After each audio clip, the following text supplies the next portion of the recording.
COSATU Deputy General Secretary Solipetwe says it's unfortunate that workers disrupted their own Workers' Day rally. He says the rally was an opportunity for workers to consolidate all their issues.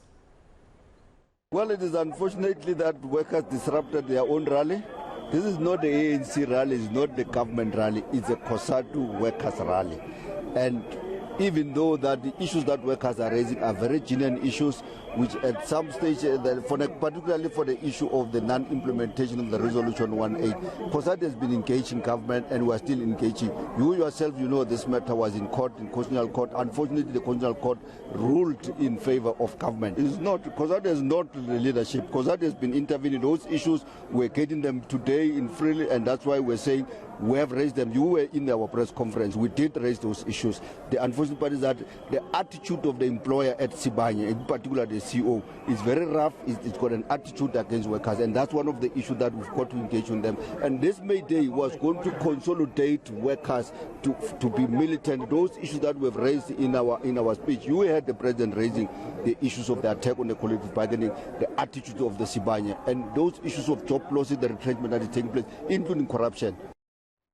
Well, the disruption at the May Day rally in Rustenburg was not an ordinary rebellion.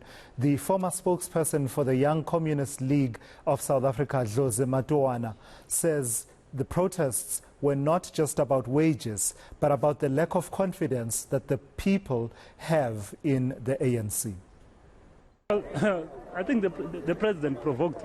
By the way, the president took time before he could come and address these workers. In fact, it's Comrade Zungiswalos that came to address the workers, and the workers demanded the president to come here.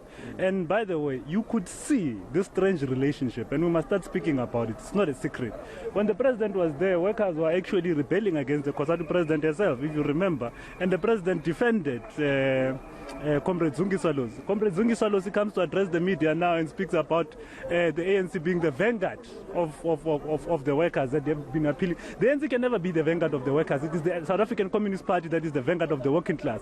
But because of a strange hand from the African National Congress, which is playing a role in COSATU, you are now starting to have that rift, and the balance of forces are very clear in terms of what is happening.